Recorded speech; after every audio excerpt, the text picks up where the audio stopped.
Have a look at these three images and try and figure out what connects all of them in the context of the early years of the Cold War. The first two should be pretty straightforward. We've got a painting of Joseph Stalin and we've got a thoroughly divided Europe. To the west of the yellow line are all of the countries which are democratic and capitalist. To the east of the yellow line we have all of the countries which are communist. The third image is a little bit more bizarre. We've got an image of just some salami. So have a little think and I'll give you the answer in a second.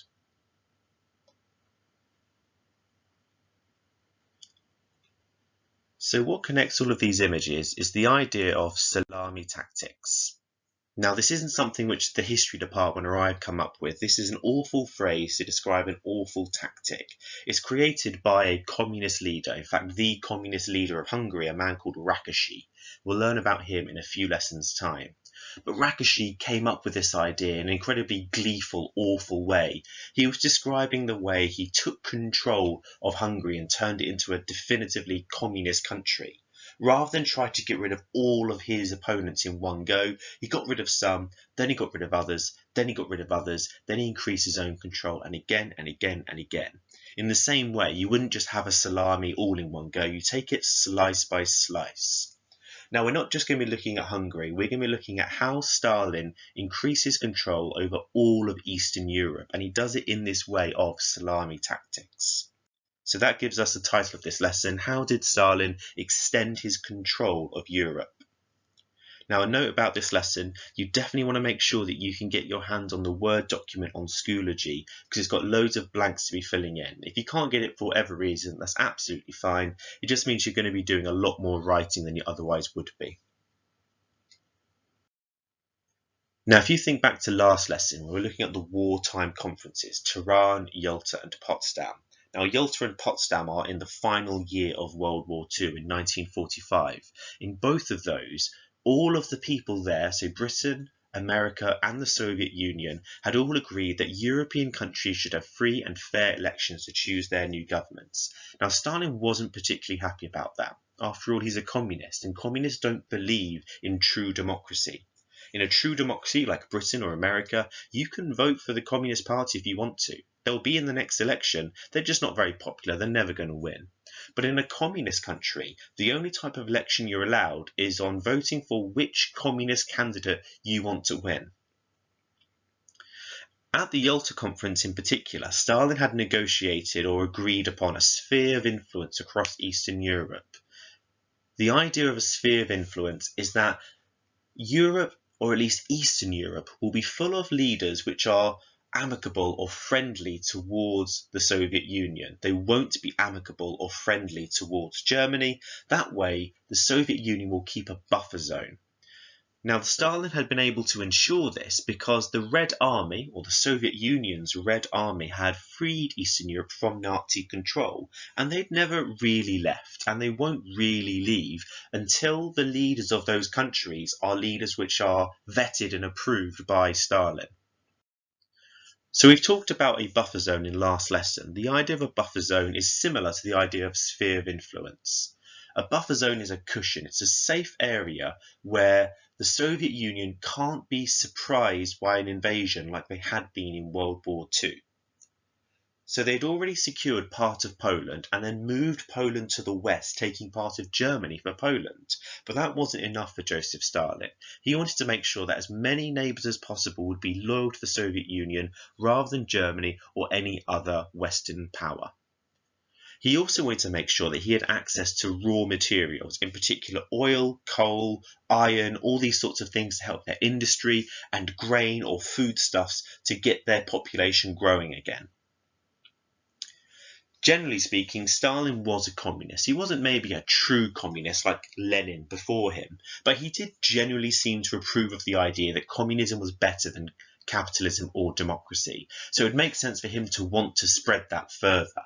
Ideally, if the entire world was communist, the Soviet Union would be less under threat, or at least that's how Stalin would have seen it. The final thing is a very bizarre idea. You've got the percentages deal. Now, if we go back to the Yalta and Potsdam agreements, there's a great story about Churchill sat at a table with Stalin, and obviously there's a bit of a language barrier there. Churchill didn't speak Russian. Stalin didn't speak particularly good English, so they're waiting for these translators to get to the nub of these really complicated negotiations. And Churchill, being Churchill, takes his cigar, puts it down on the table, scribbles some stuff onto a paper, which you can see here, and then just slides it over to Stalin. The idea of the percentages deal is that he was saying to Stalin, you can control or at least heavily influence certain countries, we will heavily influence other countries, and somewhere in the middle, will each control or heavily influence half of it. Now, you're never going to be asked about the specific percentages here, but it's worth just having a quick look at them. So Romania would be 90% influenced by the USSR, and it would only be 10% influenced by Britain.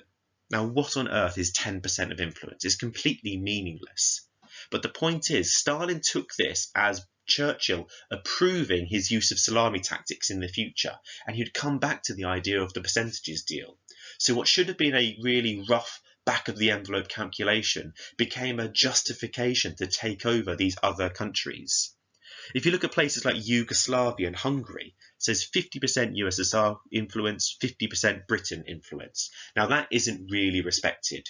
Yugoslavia is an exception in communist Europe because Yugoslavs had taken over their own country. They'd liberated it themselves rather than have to wait for the Red Army.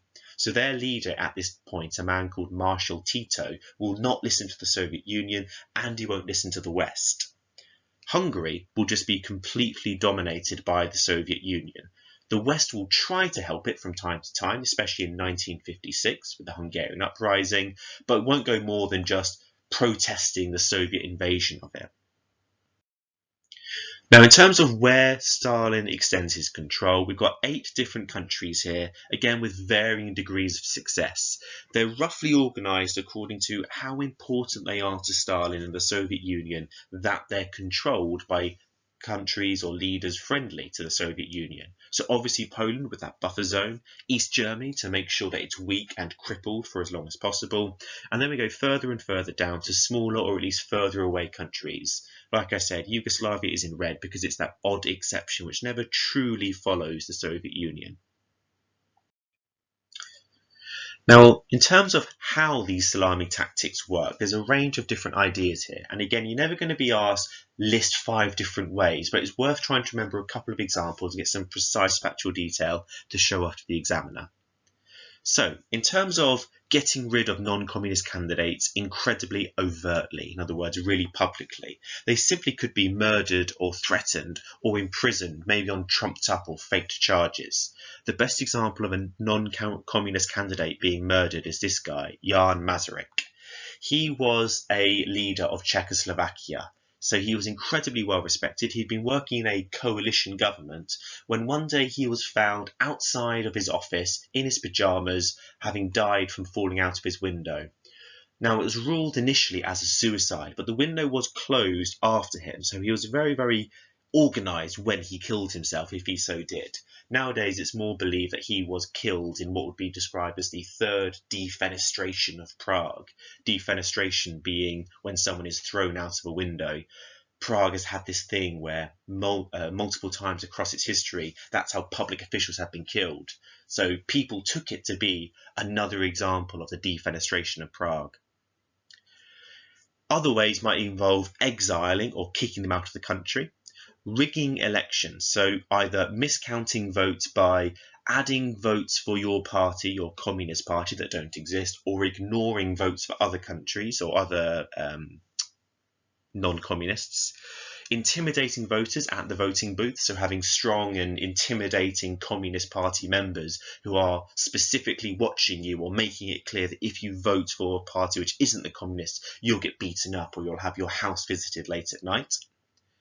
Also just bullying non-communist politicians into sharing power. So even if after the election a non-communist party is the single most popular party, somehow getting them to share power with the communists and then having the communists eke them out or push them away like Jan Masaryk did. Sorry, not Jan Masaryk, Rakashy. Now, we've got two organisations which are going to be very important in later lessons. We've got the Cominform and the Comecon. So we're not going to say too much about them now, but just know that between the two of them, they are controlling the politics of the Eastern European countries and the economies of those Eastern European countries. And obviously, if you can do both of them, you have pretty much complete control over anything that that country does. So obviously salami tactics are going to worsen Cold War relations. It's going to anger the West, America and Britain in particular. But the important point is, from Stalin's point of view, he hasn't done anything wrong. He claims that he's just following the percentages deal and the specific agreement for a Soviet sphere of influence in Eastern Europe. Britain and America obviously took this to mean that Stalin was planning to spread communism, which he clearly is, and there's a fear that now that Hitler and Nazi Germany have been defeated, they've just swapped one evil for another. Hitler had wanted to control all of Europe in a fascist Nazi state. Now Stalin seems to be doing that in a communist state. Now I've got a stretch and challenge here in terms of how fair is it to say that Stalin broke the promises he made at Yalta and Potsdam. Obviously, free elections were being ignored in multiple different countries in an awful way. But from Stalin's point of view, he was respecting those agreements. He was just respecting a different part of those agreements. Now, I'm not here to say Stalin was absolutely fine in doing that. What is a possible argument is that the West, so Churchill, Roosevelt, Truman and Attlee, they didn't think through the implications of this sphere of influence. So maybe it's partly their fault for not making it clear to Stalin that this would not be tolerated. Now we've got two telegrams that we need to know for your course. A telegram, if you're not sure, is basically an incredibly early version of an email. So it's sent along phone lines, so it's like a telephone, but it will come out eventually as a written form of communication. So there's the long telegram and the Novikov telegram, both in 1946, so the year after World War II. Both of them are created by the superpower's ambassador to the other superpower. An ambassador is a representative for one country who lives and works in another country. So the idea is they're supposed to be experts as to what the other country that they're living in thinks and feels and wants and needs. So the two telegrams are started by an American telegram. So this is the American ambassador living and working in Russia, a man called George Kennan. Now he wrote an incredibly long 8,000-word telegram, so it's known as the Long Telegram. In it, he said to President Truman that Russia was afraid of Western capitalism, which it definitely was. Stalin feared that the Western countries like Britain and America would undermine the Soviet Union and try to take it over, which they would much rather have happened. More importantly, though, he said that the USA could never work with the Soviet government because the two countries and the two different ideologies were too far apart. So they might be able to agree on some things, but there's basic arguments which will never be solved. And the final point, the most important point, Kennan argued that the Soviets weren't impervious to the logic of reason. In other words, he said that you could reason with them, you can sit down at a table and talk to them, but the easiest way, the best way to get them to back down is with a show of force. This will lead into the Truman Doctrine or the Truman Plan or policy created by President Truman. We'll look at that more next lesson. Now, in the same year, the Russian ambassador to the USA, a man called Nikolai Novikov, created a telegram of his own. And he says pretty much the same thing that Kennan does. He says that America wanted to dominate the world, which isn't particularly true, or at least it's not true in the way that Novikov made it clear. He also said that the American public were being prepared for war with the Soviet Union, which isn't really true. The Americans were ramping up their anti-Soviet propaganda. In other words, they were starting to stoke fears that Stalin was taking over Eastern Europe, but that's because he was. That's not the same thing as saying the American public were being encouraged to want war with the Soviet Union. They also argued, or Novikov also argued, that President Truman wasn't interested in working with Stalin, which again is kind of true. Roosevelt was much more willing to work with Stalin, at least in the Tehran conference. Truman had never really had a personal relationship with Stalin because he'd only been the vice president. So suddenly this new leader of America is being asked to grapple with these incredibly complicated tasks and decisions about the fate of Europe and the fate of the world. The point is, both of these telegrams encouraged their respective leaders that a Cold War was already in existence. So it wasn't a case of trying to stop something from happening. Both these ambassadors were saying, you need to act, and act now. Now, we've got one final example of a British Prime Minister specifically on our course, and it goes back to Winston Churchill. Although you might remember he's not actually the British Prime Minister in 1946. He had been voted out by the British public in 1945 because the Labour Party, led by Clement Attlee, promised the NHS. Winston Churchill will become the Prime Minister again in 1951, which does show that the British public were willing to want him. They wanted to keep him, they just wanted an NHS more. But in 1946, Churchill is worried that Britain, and America in particular, was not doing enough to stop the spread of communism. So can you please pause this video now and watch the link in the description below and try and figure out what on earth Churchill is talking about in his Iron Curtain speech.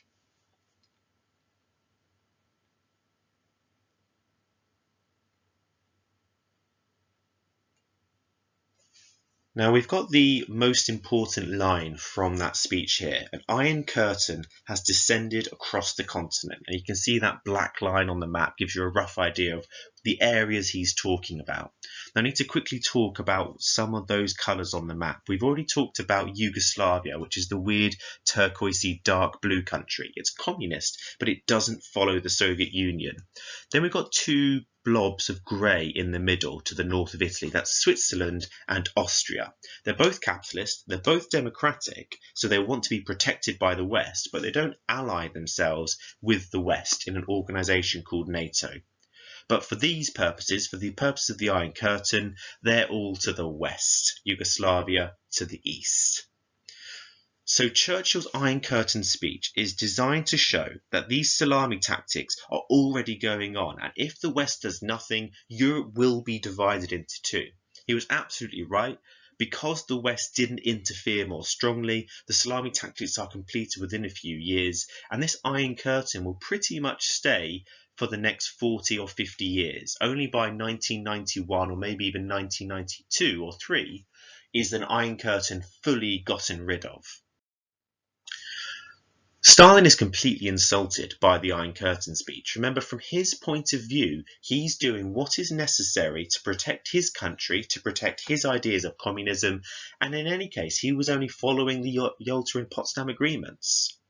He suspected that the West were planning to challenge the spread of communism, and they definitely were. The next year, Truman will release his Truman Doctrine, and certainly by this point, if he hadn't already, Stalin stops viewing the West as allies. The alliance between them had only ever really been an alliance of convenience. In other words, if it wasn't for Nazi Germany and Adolf Hitler, the two sides would never have been working together so closely. It doesn't mean that a Cold War had to happen, but certainly by this point, a Cold War is in existence, if it hasn't already been in for several years by now. Now, I've got a couple of political cartoons. In your Cold War exam, you don't have to look at any sources, but in the next topic on USA, on the civil rights in Vietnam, you might well get a political cartoon which you have to analyse in the exam. So it's worth having a look at these sorts of things every now and then. So we've got two Western political cartoons. In other words, they're both made by cartoonists from Western countries, one of them Britain, one of them America. The idea of a political cartoon is twofold. Obviously, it's a cartoon. It's supposed to be entertaining. It's supposed to make you go, huh. That's about it. It's not supposed to be the funniest thing you've ever seen. It's something you read with your morning cereal and then you go on with your life.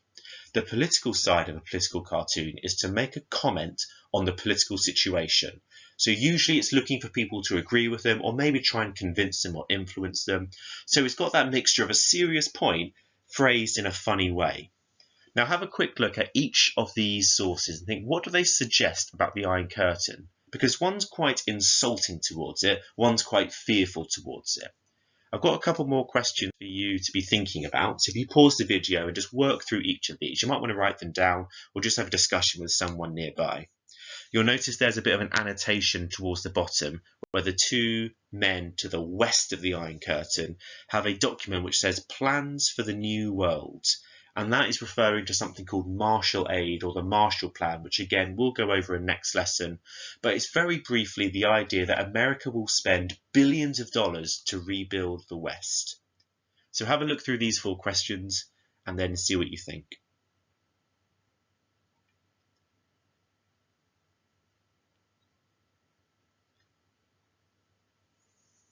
Now quickly running through a couple of these points. Which cartoon looks like the West is better off? Probably B.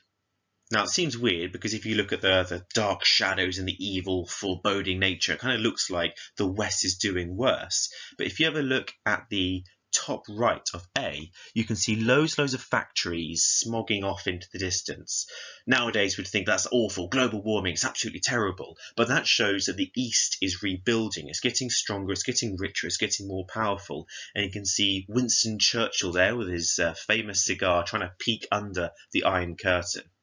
If you think about the train line being cut off, this is a very real threat. Now, an Iron Curtain was never actually built from the north to the south in the middle of Europe, but train lines or transport links between the east and west will be closely monitored, closely guarded, so you won't have a free movement like you do today, where in the EU you can go pretty much wherever you want. Now, I said there won't be an actual Iron Curtain, but you may have already heard about the Berlin Wall. It's not to be confused with the Berlin blockade and airlift, which we'll learn about in a few lessons' time. The Berlin Wall will be a few more lessons after that. It's in 1961 onwards. That will literally create a wall halfway in between East Berlin and West Berlin. So a literal city is cut in half for over 30 years. Now that's all we've got time for, so that's everything you need to know on Stalin's salami tactics, how he extended his control, why he extended his control, and what the results of that were.